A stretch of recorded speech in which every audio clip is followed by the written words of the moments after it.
कहानी की शुरुआत होती है आसमान में, जहां एक पैसेंजर प्लेन बादलों को चीरते हुए आगे बढ़ रहा होता है। प्लेन के अंदर जैक नाम का एक पैसेंजर बैठा होता है, जो अपनी गरीबी से इतना तंग आ चुका था कि वह अपनी जान देने का फैसला कर लेता है ताकि उसके मरने के बाद इंश्योरेंस के सारे पैसे उसके घर वालों को मिल सकें। लेकिन तभी अचानक मौसम बिगड़ना शुरू हो जाता है। काले बादल प्लेन को चारों तरफ से घेर लेते हैं। इसी बीच अचानक बिजली सीधा प्लेन के इंजन से जा टकराती है, जिससे वो प्लेन हवा में ही 2 टुकड़ों में टूट जाता है और उसका आगे वाला हिस्सा सीधा एक सुनसान और रहस्यमयी आइलैंड पर जा गिरा। उन्हें जरा भी अंदाजा नहीं था कि उनकी किस्मत इतना भयानक मोड़ लेने वाली है। तभी मलबे के बीच फंसा कैप्टन, जिसकी हालत गिरने से बुरी हो चुकी थी, उसे होश आता है। वो तुरंत पायलट को रेडियो के जरिए मदद के लिए सिग्नल भेजने को कहता है। पायलट बिना वक्त गंवाए उठा और रेडियो ढूंढने लगा। रेडियो ढूंढते ढूंढते अचानक उसे अपने पैरों के पास किसी चीज की आवाज महसूस हुई, जैसे कोई चीज किसी को घसीट रही हो। वो तुरंत नीचे झांका और अगले ही पल उसका दिल एक पल के लिए रुक गया, क्योंकि जमीन पर एक बहुत ही बड़े सांप की उतरी हुई ताजी खाल और उसके आसपास बहुत ही बड़े साइज के टूटे हुए अंडे बिखरे हुए थे। वो अभी इस बात को समझने की कोशिश कर ही रहा था, तभी अंधेरे जंगल के अंदर से एक भयानक हलचल होने लगी। पेड़ हिलने लगते हैं जैसे कोई बहुत बड़ी आफत आने वाली हो, और अगले ही पल घने अंधेरे से निकलता हुआ एक बहुत ही विशाल सांप उसके सामने आ जाता है। उसकी आंखों में दहशत साफ नजर आ रही थी, क्योंकि उसने अपने अंडों को टूटा हुआ देख लिया था और अब वह पूरी तरह से पागल हो चुका था। इससे पहले वो पायलट वहाँ कुछ समझ पाता, अगले ही पल वो सांप उसे जिंदा ही अपने अंदर निगल जाता है। वहीं प्लेन का दूसरा हिस्सा भी उसी रहस्यमयी आइलैंड पर जा गिरा था, जहां जैक के साथ साथ कुछ और लोग भी खुशकिस्मती से जिंदा बच जाते हैं। जैसे ही वो लोग जहाज के मलबे से बाहर निकले,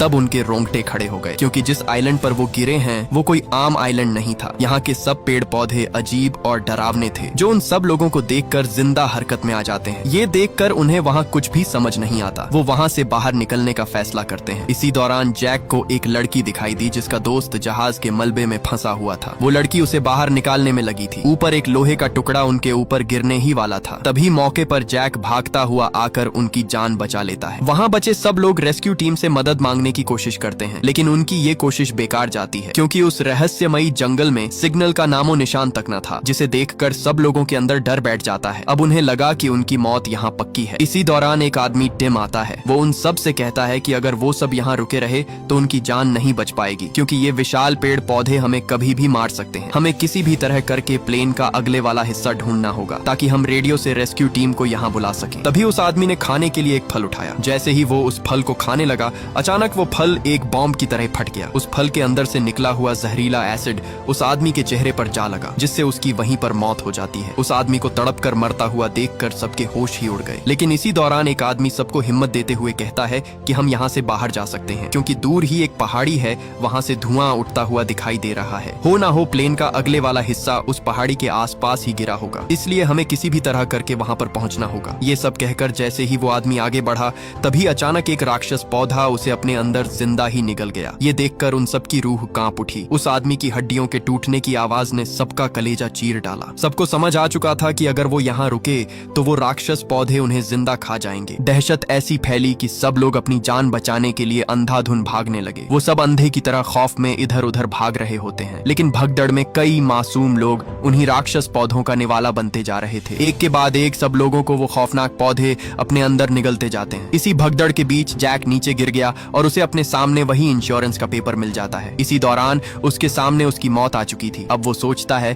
कि वो इन राक्षस पौधों से बच तो सकता नहीं, इसलिए वो बिना सोचे उन राक्षस पौधों के सामने जा खड़ा हुआ। वो पौधा उसे अपने अंदर निगलने ही वाला था। तभी मौके पर एक लड़का कूदता हुआ आकर उसकी जान बचा लेता है। वो सब किसी तरह उन राक्षस पौधों से बचाकर एक नहर के पास पहुंच जाते हैं। वहाँ एक आदमी सबसे बाकी फंसे लोगों की जान बचाने के लिए जंगल के अंदर जाने के लिए कहता है, लेकिन अपनी मौत से जिंदा बाहर आए लोग अब उस जंगल के अंदर जाने से साफ साफ इनकार कर देते हैं। उन्हें पता था कि अगर अब वो उस जंगल के अंदर गए तो वो राक्षस पौधे उन्हें जिंदा अपने अंदर निगल जाएंगे। इसी बीच एक आदमी उन्हें उसी पहाड़ी की तरफ इशारा करता है कि हमें किसी भी तरह करके जल्दी वहाँ पहुँचना ही होगा। वो सब बिना देरी किए उस पहाड़ी की तरफ बढ़ने लगते हैं। अब यहाँ से बचने के लिए उनके पास यही एक आखिरी मौका था। सब सांसें रोकते हुए अपनी मंजिल तक बड़ी बड़ी चट्टानों को चीरते हुए आगे बढ़ते हैं। उन्हें एहसास तक नहीं था कि उनकी हर हरकत पर किसी विशाल चीज की गहरी नजरें टिकी हुई हैं। सब आगे बढ़ ही रहे थे। इसी दौरान पीछे 2 आदमियों को किसी चीज की सरसराहट की आवाज सुनाई दी। एक आदमी ने जैसे ही पीछे पलट कर देखा,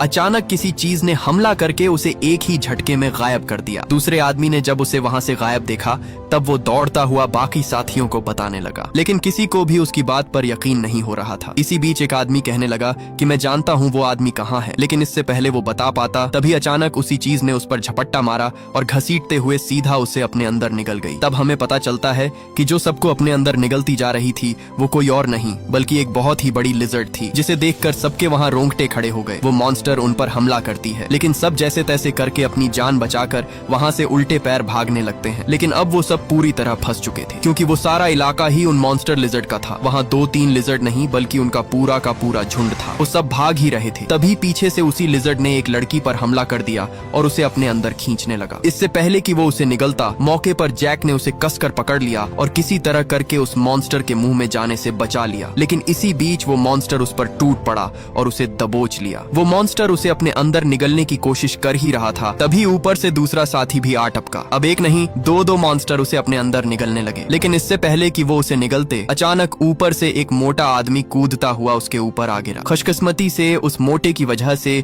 उसकी जान बच गई। सब जान बचाकर वहाँ से भागने लगे, लेकिन असली मुसीबत तो अब आने वाली थी। वो सब उन चट्टानों को पार करते करते बहुत ही घनी और लंबी घास के खेत के अंदर पहुंच गए। हड़बड़ी में भागते भागते वो उस लंबी घास में एक दूसरे से ही बिछड़ गए। सब एक दूसरे को जोर जोर से आवाजें लगाने लगे, लेकिन फिर भी वहाँ कोई भी किसी को नहीं देख पा रहा था। मुश्किल वक्त में उन्होंने अपना दिमाग लगाया और तभी सबने एक साथ हवा में जंप मारी, जिससे सब बिछड़े लोगों ने उन्हें देख लिया, जिससे सब फिर से एक साथ मिल गए। सब वहाँ से बाहर निकलने का सोचते हैं, लेकिन उन्हें क्या पता उनकी मौत उनकी ही तरफ बढ़ रही थी। अब लिजर्ड नहीं बल्कि एक बहुत ही विशाल सांप उनकी तरफ बढ़ रहा था। इसी बीच उसी मोटे आदमी को हल्की हल्की सरसराहट सुनाई दी, जिसे सुनकर वो थोड़ा घबरा गया। वो विशाल सांप अब उन्हें अपने जाल में फंसा रहा था। धीरे धीरे वो सांप उनके करीब आता जा रहा था। उसकी सरसराहट की आवाज उनके अंदर अजीब सा डर बैठाने लगी और तभी अचानक उस सांप ने एक आदमी पर झपट्टा मारा और उसे कसकर उन सब से दूर ले गया। उस सांप ने उसे इतने जोर से दबोच रखा था कि वो बेचारा जरा भी हिल नहीं पाया। देखते ही देखते वो उसे जिंदा अपने अंदर निगल गया, जिसे देखकर उन सब के होश ही उड़ गए। सब जान बचाकर उल्टे पैर वहाँ से भागने लगे। भागते भागते वो एक चट्टान के पीछे जा छुपे, मगर वो विशाल सांप अपनी भूख मिटाए बिना इतनी आसानी से हार मानने वाला नहीं था। वो धीरे धीरे उनकी तरफ बढ़ता जा रहा था, लेकिन तभी बदकिस्मती से एक लड़की से आवाज निकल जाती है, जिसे सुनकर वो सांप उन्हें देख लेता है। इससे पहले कि वो सांप उस लड़की को जिंदा निगलता, बिना एक पल जाया किए जैक मौत के सामने जा खड़ा हुआ और उसका ध्यान अपनी तरफ खींचने लगा। अपने शिकार को हाथों से जाता देखकर वो सांप भड़क उठा। अब इससे पहले कि वो उसे खाता,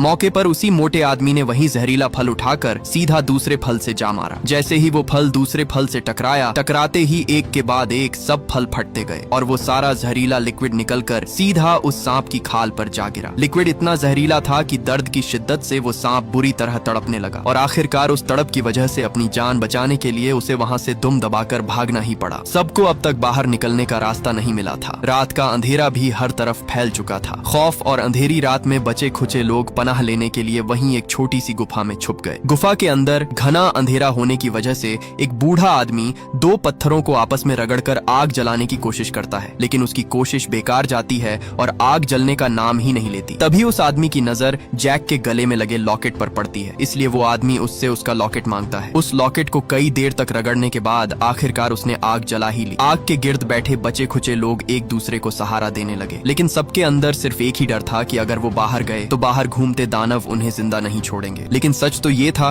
कि वो इस गुफा में ज्यादा देर तक टिक नहीं पाएंगे, इसलिए अब यहाँ ये सब फैसला करते हैं कि कल सुबह होते ही वो यहाँ से भागेंगे। वो सब बातें कर ही रहे थे, तभी उन्हें बाहर से किसी के हलचल की आवाज सुनाई देने लगी। उस आवाज को सुनकर 3 लोग गुफा से बाहर आते हैं। आते ही उन्हें दूर एक चमकती हुई रोशनी दिखाई दे रही थी। सबको लगा कि शायद रेस्क्यू टीम आ चुकी है, इसलिए वो बिना सोचे आगे बढ़ने लगे। थोड़ा ही आगे आने पर अचानक वो रोशनी घने अंधेरे में गायब हो गई और अगले ही पल घने अंधेरे से निकलता हुआ एक बहुत ही भयानक क्रीचर उनके पीछे आ खड़ा हुआ। जैसे ही उन्होंने पलट कर देखा तो वो कोई रेस्क्यू टीम नहीं बल्कि एक बहुत ही बड़ा मॉन्स्टर मेंढक था। वो खौफनाक क्रीचर अपनी कमर पर लगी रोशनी का इस्तेमाल अपने शिकार को लालच देने के लिए कर रहा था। मौका देखते ही जैक और दूसरा लड़का रोमी एक चट्टान के अंदर जा छुपे, मगर अफसोस वो सूटकेस वाला आदमी इतना खुशकिस्मत नहीं था। उसका वो सूटकेस जिसे वो अपनी जान से ज्यादा संभाल रहा था अब उस क्रीचर के नीचे दब गया था। अपना पूरा जोर लगाकर किसी तरह करके वो उसे खींच लेता है। सूट खींचते ही उस मॉन्स्टर ने उसे देख लिया। उस दरिंदे ने उसे कसकर अपने मुंह में दबोच लिया। इसी बीच बदकिस्मती से उसका सूट नीचे जा गिरा और गिरते ही वो सूट खुल गया और देखते ही देखते उस सूट बॉक्स से उसकी मरी हुई बेटी की राख हवा में बिखर गई। यही राख उसके पास उसकी बेटी की एक आखिरी निशानी थी जिसे वो अपनी जान से ज्यादा बचा रहा था। अपनी बेटी की यादों को आंखों के सामने मिटता देख वो टूट गया और अगले ही पल उस क्रीचर ने उसे बेरहमी से मौत के घाट उतार दिया। अब वो क्रीचर उस चट्टान के अंदर घुसने लगा, लेकिन चट्टान पतली होने की वजह से वो अंदर घुस नहीं पा रहा था। वो भूखा दरिंदा उस चट्टान पर चढ़ गया। दहशत से कांपते हुए उस लड़के रोमी ने जैक से कहा कि हम ज्यादा देर यहाँ टिक नहीं पाएंगे, हमें किसी भी तरह करके यहाँ से भागना होगा। रोमी कहता है ठीक 3 गिनने पर हम अलग अलग दिशाओं में भागेंगे। जैसे ही 3 तक गिनती पूरी हुई, जैक ने अपनी पूरी ताकत लगाई और गुफा से बाहर जा निकला। लेकिन उसे नहीं पता था कि उसके साथ एक बड़ा धोखा होने वाला है, क्योंकि रोमी खुद को बचाने के लिए वहीं चट्टान के अंदर छुपा रहा। उसका लालची प्लान था कि क्रीचर जैक का पीछा करे और वो अपनी जान बचाकर वहां से भाग सके। जैक जैसे ही वहां से आगे भाग रहा था, पीछे से वो क्रीचर बहुत बड़ी जंप लगाकर उसके आगे जा खड़ा हुआ। बेचारा जैक अपनी मौत के बीच बुरी तरह फंस चुका था।